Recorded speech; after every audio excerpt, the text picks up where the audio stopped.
We just recently began Sefer Vayikra. Sefer Vayikra contains all of the karbanos, all of the different offerings, the sacrifices that we have an obligation to bring to HaKadosh Baruch Hu at various points in our lives. In the Medrash says something very fascinating. It says that the karban toda, the thanksgiving offering, a carbon which a person brings when they're thankful for some salvation, some case in which HaKadosh Baruch Hu saved them from some difficult situation, that's the most desired by HaKadosh Baruch Hu. And in fact, the Medrash goes on and says a very strange analogy.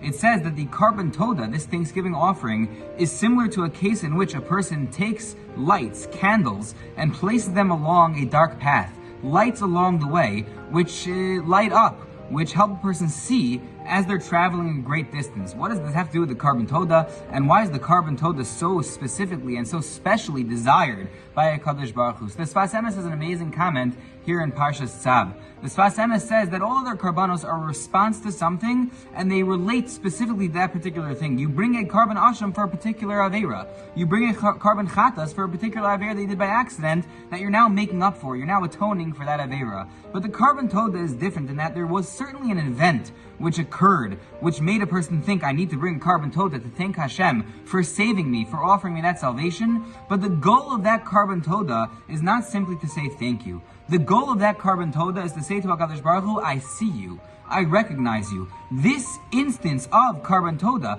this salvation, this Yeshua that you offer me, helps me now see you in every aspect of my life. It's lights along the way. Now that I see HaKadosh Baruch Hu extricated me, He took me out of this difficult situation, I realize He's there all along. I realize that in every moment HaKadosh Baruch Hu is there to save me, to be with me, to escort me along the dark and difficult path of this world.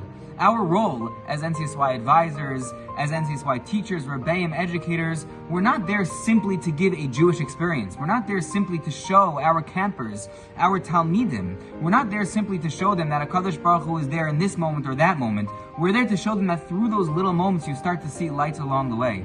Through those moments you start to see that the Ribono Shalom is there with you all the time. That is a karban toda in the sense that we make them aware of HaKadosh Baruch Hu's presence, of His role in our lives, not only in those specific moments on the Shabbaton, in the summer, at the program, that moment, but those moments open up a path of light for them, that they should see HaKadosh Baruch Hu's candles, kiviyachol, across the road of their entire life. We should be zocha. We should all merit to have atzlacha, to have success in teaching our talmidim and teaching ourselves this message of the karban toda, that HaKadosh Baruch Hu is there every moment, that He's the lights along the way, that He guides us through every single space and every single place in our entire lives.